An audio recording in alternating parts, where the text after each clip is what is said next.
So, friends in the press, we really appreciate that the Secretary Pompeo generously giving us a time to answer some of the interests from the press. First, I have to say that I have 40 questions. I do not think that I will be able to just read them all, so I try to lump some of them together. And then I believe that the people here will be interested in hearing what the Secretary Pompeo would like to say. Yes. Yeah. First, let me start with something light. That is, people here are interested in how you lose weight, especially right after lunch. Okay. Yeah. So I haven't lost any weight while on my visit here. Food has been so fantastic. I'm going to have to get back on my serious health effort when I leave. Look, it was pretty straightforward. Just try to eat healthier and work out more, and it was no more fancy than that. Just it? That's it. I wish I had a better answer. I wish I had a secret. No secret. Okay. So that's how you explain that you lose like 60 kilos? Something like that. Okay, yeah, that's impressive. And then the next, and also it's light questions. Do you plan to run for the president, Mr. Secretary? Yes. So I don't know what will happen in 2023 or 2024.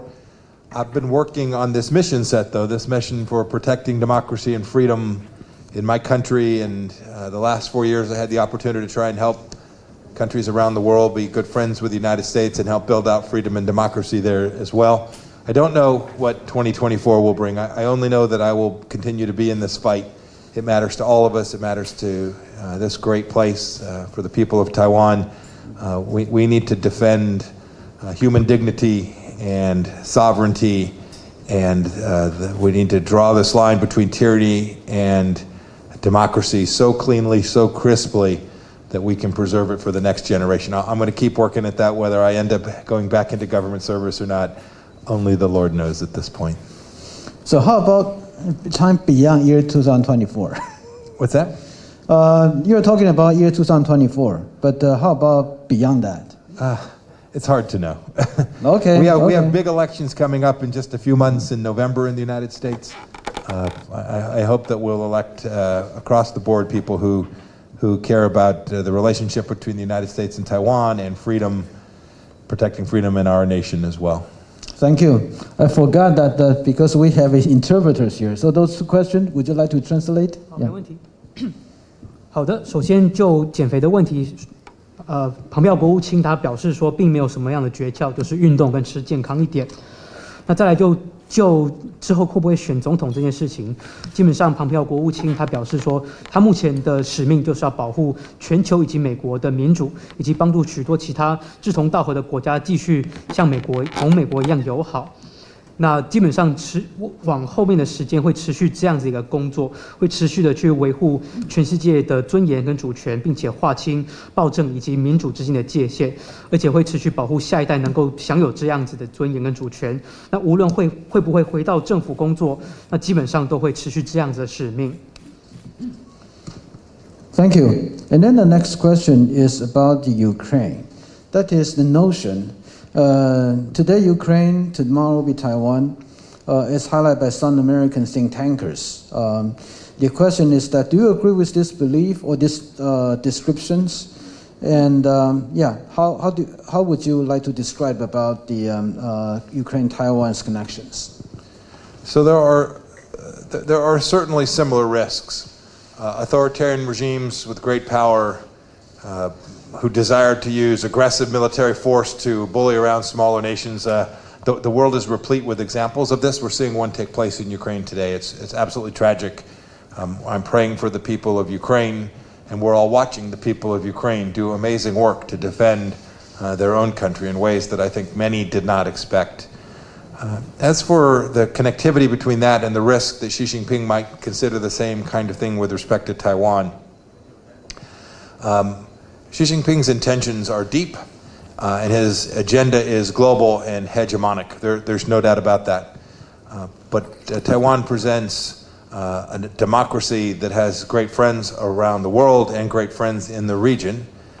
And I am convinced that there are a number of ways in which Xi Jinping is watching what's happening to Vladimir Putin, to the Russian military inside of Ukraine today, that must be giving him great pause for having met with Vladimir Putin just several weeks ago and said that their relationship was unlimited. The Chinese people that are trapped inside of Ukraine regret that statement. The good people of Russia, who know that their leader is destroying human life in ways that are random and evil and depraved. I think there are many Russian people who can see that this isn't the right direction. It's not what they want for their country either. I think every leader has to confront the fact that the world is watching what takes place in ways that in previous conflicts the world couldn't see. And each and every day you're watching the world unite in ways that I think are important and fundamental. I pray only this. We weren't able to deter Vladimir Putin from doing what he did in Ukraine, from crossing this line, from now launching countless weapon systems that could be aimed only at destroying morale and civilian life and aren't truly military targets. That is a failure to uphold a deterrence model that convinces folks like Putin that they ought not engage in this activity. I am convinced that if we all do the right thing, the United States, Taiwan, every country in Southeast Asia, Pacific Island nations, Australia, Japan, South Korea, if we all work together to build out a consistent understanding that we're going to draw the line, we're going to be prepared to fight for the things that matter most of us, that we can continue to keep military deterrence in place. And then finally, much of what Xi does to the world isn't military. Much of what he does is diplomatic, it is information warfare, it is economic warfare. We've all seen this. America's seen them, Xi Jinping and the Chinese Communist Party steal billions of dollars worth of technology and destroy countless jobs across the United States of America. We have to confront the Chinese Communist Party in every dimension of Xi's use of his power, because he is using every element of his power, his nation state's power, to try and undermine the Western way of life. Thank you. And yes? 那面对世界上许多的独裁政权呢，我们其实都看到非常类似的风险，就是独裁的强权正在欺负周边的国家。我们现在目睹的俄罗斯就是一个很好的例子。我们同时也看到说，其实乌克兰人民其实也都起身捍卫自己的国家。其实习近平他本身也正在看在眼里，正在观察俄罗斯接下来的动态。那一边观察，我们一边在台湾其实也要有信心，知道说我们周边有许多的朋友，在全世界有许多的朋友。那现在说，我们知道说，俄罗斯他们的民众其实也不见得认同他们的领导人的作为。可是我们其实，在俄罗斯这边的贺阻的工作其实已经为时已晚。俄罗斯已经发动了攻势，已经摧毁了许多乌克兰的民生、经济等等。但是我们身处在东亚太平洋地区，我们这几个国家其实都可以做好准备，能够进一步了解说独裁的政权对于外界的野心有多少。那这样子的话，只要能够充足的准备，就能够有效的吓阻。那接下来基本上，我们知道习近平除了在军事之外的力量，他也有许多情报、外交跟经济方面的力量，这些也都是我们包括美国跟台湾在内，其实都有目共睹的。像以美国来讲，他们也都切身的体会到中国是如何的去窃取他们的智慧财产跟情报。那习近平他基本上也运用了非常多他们国家的力量，正在破坏西方的民主生活方式。Thank you. So the next question is regarding some of the issues already discussed this morning. On the deterrence, I think the question goes like this. What lesson on deterrence should the United States take away from Russia's invasion of Ukraine? And how should they be applied to Taiwan's situation vis-a-vis China? Yeah, so could you like to elaborate on this? Well, one of the things that I talked about this morning was clarity. When a nation state's preparedness to defend itself is not demonstrable, when you can't see it, when you're not clear about the things that you're prepared to fight for, and you haven't been preparing for that for a while, bad guys begin to feel like they can move about the cabin and do precisely what you saw Vladimir Putin do. So while I'm pleased that the world has united, that I've watched what Taiwan has done for the people of Ukraine, it is noble, it is important. The world thanks you for your generosity to the Ukrainian people. We weren't able to provide this level of capstone deterrence, which would have prevented Vladimir Putin from doing precisely what he did. I think that is a lesson for all of us. This morning I made the simple declarative statement that we should just acknowledge the reality that the Republic of China Taiwan deserves to have its sovereignty, its diplomatic sovereignty, its economic sovereignty, its political sovereignty, that the United States ought to recognize that as fundamentally consistent with who we are as a nation and where Taiwan places itself in the world. I think it's those kinds of things, that clarity, that recognition of the simple truths, the things we all know, but sometimes we're just a little worried that even saying so might provoke a bad guy. I think we've realized that the most provocative thing one can do is fail to demonstrate resolve. I think when the world sees alliances frayed, or they hear disinformation from the CCP or from Russia that says that the West, those of us who value democracy and freedom, that our nations are in decline, I think when they hear those repeated and we aren't resolved to demonstrate that those are fundamentally untrue, that authoritarian regimes feel more free to undertake precisely the kind of adventurism that's killing Ukrainians today. We can't let that happen. It is too sacred a duty to do better than that. We have the capacity to do it. I'm confident that we all have the will to do it. It will take determined leadership to execute that, and I'm counting on the United States and Taiwan to both be part of leading that model, which will create a system which prevents authoritarian regimes around the world from using force to try and destroy the people of a sovereign nation. And 就像早上说过的一样，所谓清晰的明确态度其实非常的重要，态度要明确，我们的准备要明确，才能够有效吓阻。那现在我们看到乌克兰的情势之下，其实许多的国家也都团结在一起。那当初要吓阻俄罗斯这样子的工作，基本上已经失败了，使得乌克兰目前深陷战火当中，这是我们的一大教训。那其实早上的演讲当中，国务卿也有提到，必须要认清楚中华民国台湾的主权事实，这是美国必须要认清的事实，就是因要认清这样的事实，才能够做到所谓的清晰又明确。有些人可能会疑惑说，这样子的一个说法跟做法是不是会挑衅到其他的强权？但是其实国务卿认为，真正会挑衅强权的，就是缺乏决心的展现。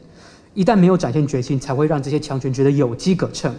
只要我们觉得害怕，只要我们相信了许多强权的宣传，说西方跟民主的世界正在走下坡，像这样子的非事实的宣传的话，那其实我们都会受害。事实上，乌克兰已经受害了，我们要汲取这个教训。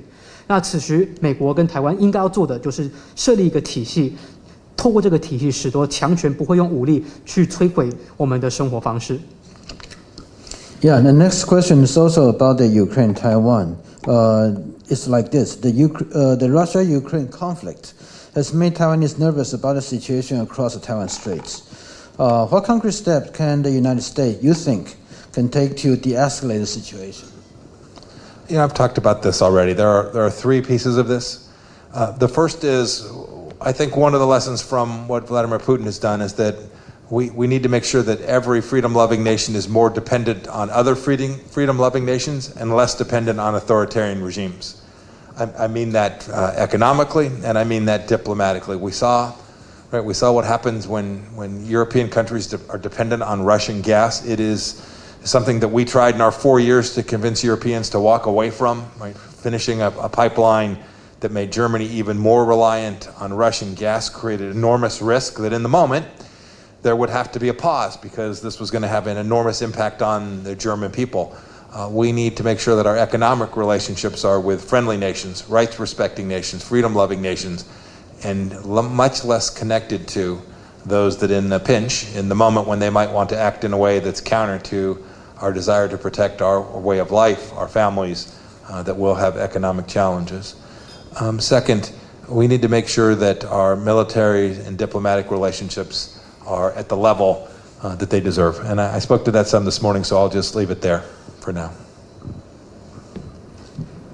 那其实这一点基本上可以分三个部分。首先，其两部分我们来讲哦，就是说普丁的所作所为其实也给了我们一个教训，就是说其实爱好自由的国家之间必须要多增加彼此的依赖跟合作，而比较减少依赖对独裁强权的依赖，尤其是在经济跟外交方面的依赖。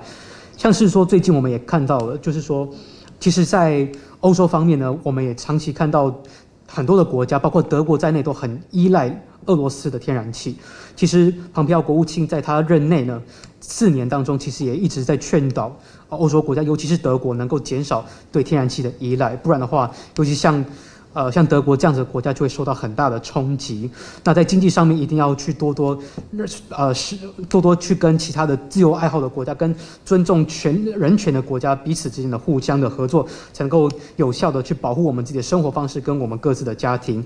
再来第二点是军事跟外交方面，因为早上的演讲其实讲得非常多，就不在此赘述。Yeah, Mr. Secretary. Then next question regarding the cross relation, also connected with the Russia-Ukraine conflicts. Well, Russia's invasion of Ukraine. The thing is this: I think people in Taiwan, they generally they are so convinced about the United States intelligence capabilities, especially how they correctly predict the Putin will invade Russia. It will invade the Ukraine. And the question is this: what do you believe in the likelihood of China taking Taiwan by force? There were the reports, or in the Senate hearing, that the former Indo-PACOM commander said that the war on Taiwan could happen within 6 years. Mm-hmm. So on this backdrop, how do you think about the likelihood about Chinese and war on Taiwan? Yeah, one can't answer the question about the likelihood of this in a static way. It depends. It depends on how we respond and behave. It depends on the work that we do. It depends on our willingness to listen to Taiwanese leadership who tells us we need certain equipment, we need certain training assistance. You all are prepared to expend your money to purchase these systems. We should be prepared to help you train and use them effectively as well. So you can't answer how likely it is in a static way, because it turns on the willingness of the Western world to demonstrate that the costs for Xi Jinping engaging in that kind of activity are just too high. The last thing I want to say about this is, and I think this is really important, most of the conquest that Xi Jinping has achieved during his time hasn't been undertaken militarily. It's been done through his use of the Belt and Road Initiative. It's been done through his use of information operations around the world. It's been done through influence operations around the world. It's been done by using enormous economic power of the Chinese Communist Party to coerce small governments and say, boy, if you recognize Taiwan, we will stop sending tourists or visitors there. This is just as an example of how they've used their economic power. So when one thinks about cross-state relationships and the risk of Xi Jinping behaving in a way that is aggressive with respect to Taiwan, one shouldn't simply think of ships and planes and artillery, but one should think about yuan and diplomacy and information. Those are the spaces: cyberspace, information space, all of the places which, as sure as I'm sitting here today, Xi Jinping is thinking about trying to exert influence here in Taiwan each and every day, and trying his best to do it. And we have to make sure that we are equally resolved in preventing this from taking place. 那我们在谈两岸方面的风险的时候，不能用静态的方式谈，因为其实有很多的任何事情发生的几率，必须要看台湾方面跟西方国家在因应方面、在准备的公众方面，以及在决心的展现的方面，到底做得多好跟多少。例如说像我们像以美国来讲，他们就会比较希望说能够去多倾听台湾的高层怎么样去表达对于军事设备的需求，对于军事训练的援助的需求。那这个时候，如果台湾已经展现决心，愿意出一笔钱去来购买特定的一些装备的话，那那美国自然也会想要去提供相关的训练，去训练台湾的军事的单位，去做进一步的准备。那所以这个时候一定要去展现说，如果中国在台海这边如果掀起战端的话，其实对习近平来讲，代价是非常的高的。这边的一大重点就是说，我们也必须要认识到，除了战争这个议题的框架之外，因为这个框架是军事的，所以呢，我们要进一步了解到，其实习近平从他上任到现在以来，他对于周边的一些征服的许多的情势，并不是军事方面的征服，而是运用他们的情报、他们的经济的力量、他们的网络论述的力量，想办法去影响非常多的小国跟周边的社会。像例如说，以经济来讲好了，中国共产党就特别擅长去用经济的手段威逼这些周边的小国，说如果他们承认台湾的话，就会减少这些国家的，比如说中国赴这些小国的观光的人数等等。所以在这个时候呢，我们必须要去了解说，习近平他在军事以外，在经济或者是外交方面的其他的攻势会带来哪些风险，这是一并要讨论的。Mr. Secretary, I am going to pose several questions regarding China-Russia here. I think the first question is that many people think that China benefits most from the current conflict in Ukraine, as both Russia and West are struggling. And there are several speculations about the origin of this Russia's invasion of Ukraine, whether China not only knows beforehand, but also encouraged it. In order to achieve the result or not. But there are also some speculations in the past regarding the differences between China and Russia, and also the China this time, for example, did not endorse publicly about Russia's position on Ukraine. So those are the different pieces of the fluid situation, and how would you like to comment on those? I don't know how much Xi Jinping knew about Vladimir Putin's intention. I know that we all knew since the fall that he was stacking forces in parts of his country that looked to all the world like there was going to be an attack, and in fact that's what resulted. Xi Jinping would have known that as well. Xi Jinping has now provided not only rhetorical support, right, the statement before the Olympics which said that they'll have unlimited friendship. He has certainly lived up to that during this conflict. He has not done what he needed to do. As a member of the UN Security Council, they should have made clear that aggression against a sovereign nation was unacceptable. They chose not to do that. And so I don't think we should give any quarter to Xi Jinping in terms of him having tried to play this both ways. Xi Jinping has not done the things that nations must do when other nations are attacked and are victims of aggression. I will say this too. I think he's watching. I think Xi Jinping is watching this in the same way that he watches the people of Taiwan. You all are an enormous nuisance to him, just by the fact that you get up every day and you take care of your families and you go to work and you live in freedom and democracy. I think Xi can see this. I think he doesn't want his own people to see this. I think Putin's suffering the same thing. I think as the Russian people learn of the atrocities that are taking place in Russia today, I think as they see what Putin is doing to these women and children in Ukraine, I think this will redound much to Putin's detriment. You should know that I think Xi is watching. He doesn't want this nation to have its sovereignty, because democracy flies in the face of everything that allows him to continue his authoritarian regime. If the 900 million, if the billion Chinese people who aren't part of the Chinese Communist Party were to have their way, I am convinced they would like to live more like people do here in Taiwan than the people do there on the mainland. We've tried for years, the world, the West, a theory that we began in the United States in 1970s that said if we engage more with the Chinese Communist Party, we will make them richer and we will make them, the people of China, freer. We were half right. That engagement made them incredibly wealthy, much richer than they were.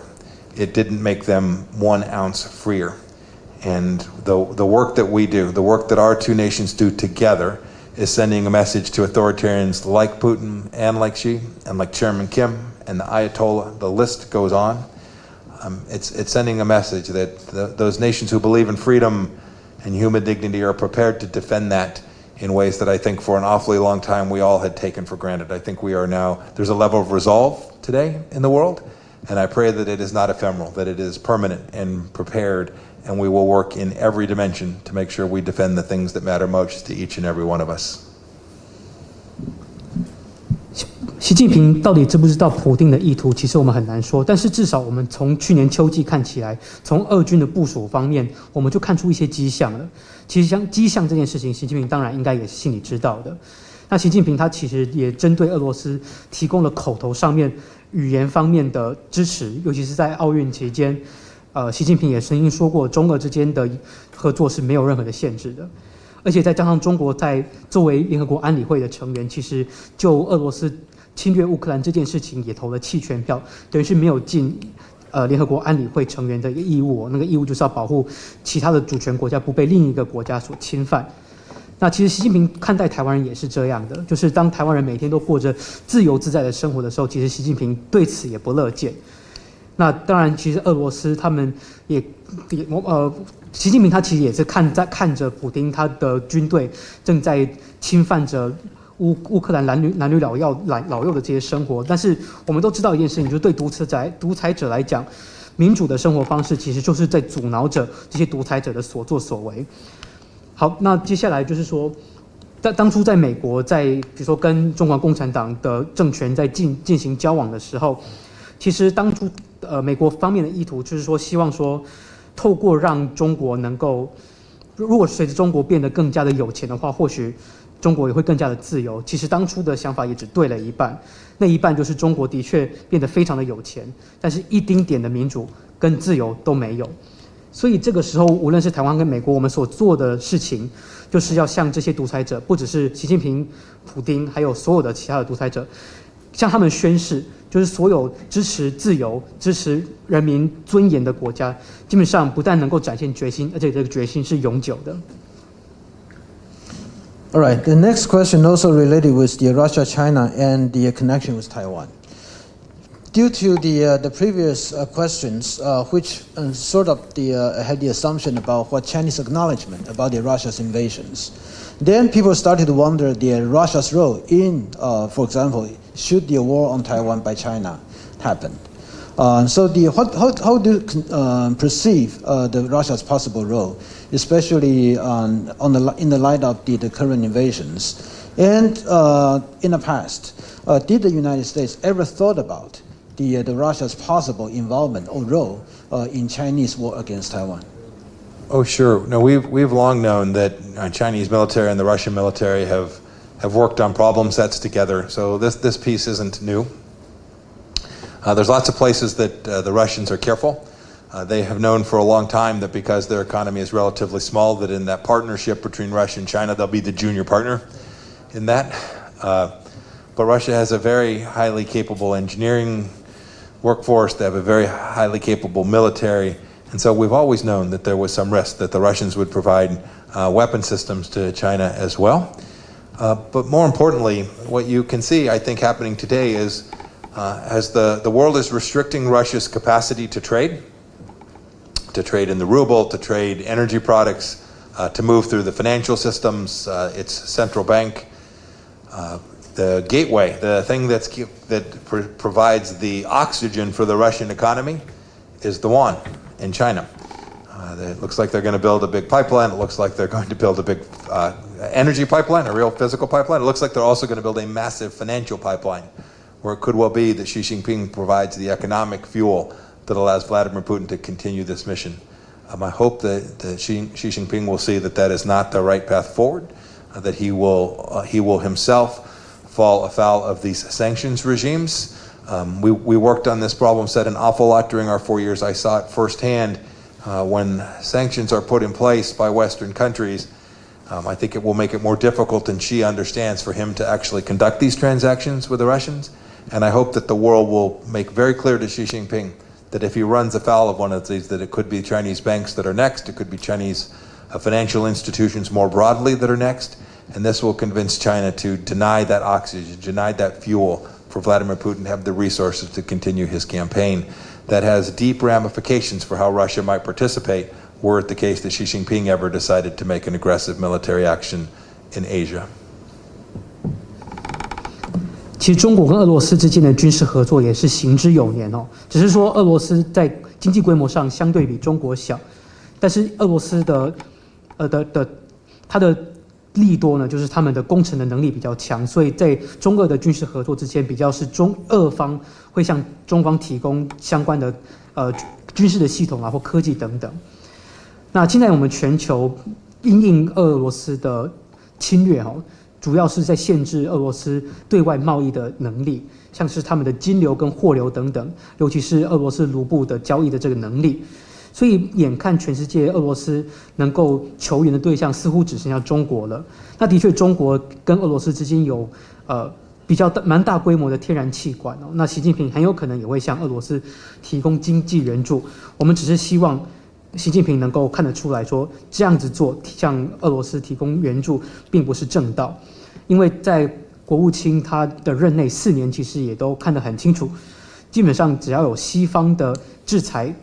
这样子的力道下去之后呢，像被制裁方向是俄罗斯这样子的国家，其实对外的交易其实是更难的。那如果习近平还是执意要这样子进行交易的话，那很有可能下一个被制裁的对象就是中国的银行以及金融体系了。那接下来俄罗斯它的动作会怎么样？中国的动作怎么样？那也会看说这些制裁的力道跟相关的援助的力道会怎么样影响这些国家在亚太地区的动作。Yeah. So the next. Okay, so I was alerted that I'm sorry that we really had to cut short of this press conference because I was alerted that the secretary also has other engagement, emergency just come in. So this is the last questions. Well, I combine two of them together. The question is, how do you view your purpose come to Taiwan? That's a simple one. Another one is about, could you explain that the rationale behind in your last decision as a Secretary of State in lifting and all the restrictions about the U.S.-Taiwan official engagement, and some people would like to ask that why that did not happen earlier? Yeah. So that's a fair question. Why did it happen earlier? Look, the decision to treat Taiwanese diplomats coming to the United States the way we treat other diplomats was based on the fundamental idea that says this is in fact a sovereign nation, and the United States ought to treat Taiwanese diplomats no different than we treat diplomats from any other country. For years and years and years, we've not done that. They're barnacle upon barnacle, new rule upon new rule, all frankly with an idea to somehow pacify or appease the Chinese Communist Party, to not anger the leadership in Beijing. That made no sense to me. You know why it didn't happen quicker? Bureaucracies are hard to move. We wanted to be thoughtful about how we did it. We wanted to make sure we did it in a way that was complete and transparent, and there was no intent to surprise anyone. It was simply a matter of getting America to the right place, to get to the right outcome. My trip here is perhaps a worthy place to conclude this interview. I had wanted to come here for an awfully long time. With COVID, it has proven more difficult than I wish, but I wanted to come here because the people of Taiwan are so deeply wonderful and loving of the central ideas that we have in the American founding as well. This idea that liberty matters, this idea that freedom of speech matters. I joked this morning, I was greeted by protesters when I arrived. It reminded me of home. These are what rambunctious democracies do. And I wanted to come here to say thank you to the people of Taiwan. They were such good friends and partners of the United States, not only during my time as Secretary of State, but in my previous role as the intelligence chief in America and while I was in Congress as well. I watched our economies grow alongside of each other. I watched our trade relationships expand, and I knew that mattered. It mattered to places like my home city of Wichita, Kansas, and it mattered to people all across the United States. And so I very much wanted to come here to be able to see firsthand this great place that I'd never had the chance to see, but to also thank the people here in Taiwan for all that you do to protect freedom for yourselves and for those of us around the world who care deeply to make sure that as many people as possible in the world get a chance to live in this way. Thank you. Okay, please. 当初会决定去解除台湾外交的限制哦，其实就是说，既然台湾作为主权国家，这个事实存在，那台湾跟其他国家就要一视同仁。那在这之前，所有的一层又一层的一层又一层的奇怪的限制，其实都只是要安抚北京的当局。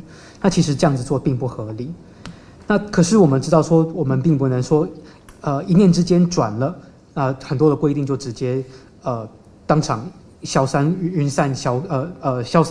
殆尽哦。因为我们知道说，你要改变一个政策，很多时候你必须要通过非常多繁文缛节，还有很多的关卡。而且再加上我们其实在美国内部的政治，其实很多的事情都要面面俱到，也要透明公开。那至于为什么想来台湾，其实国务卿想来台湾已经想很久了，疫情又使得旅行更加的困难。那想要来，主要是因为台湾人其实我们所热爱的价值，像是什么热爱自由、热爱言论自由，甚至像我们还有很多都跟自己意见不合的情况之下，还可以去抗议什么的。其实这一些也都是美国真爱的价值。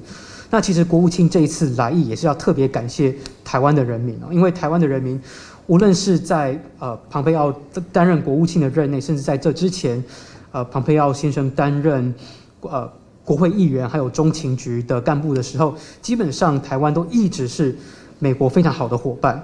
那其实，在从政这么久以来，国务卿他一直亲眼见证的台美之间的贸易关系一直升温，友谊一直的加深，这也是庞培奥特别想要来台湾感谢大家的地方。Okay, I think that concludes the press conference, and thank you very much. Yeah, first, thank you, and I really apologize for not being able to extend the time, but thank you. Yeah. Thank you so much. You're wonderful. Thank you, sir. Yeah, thank you. You go this way. So I have to apologize for this already shortened, but shortened again. Secretary has other engagement, just emergently just inserted in. So sorry for that, but thank you for your gracious, and you know that there's so many questions, even just read it through. Can I really get all of them? But thank you. Yeah, 我们这边就结束了，谢谢。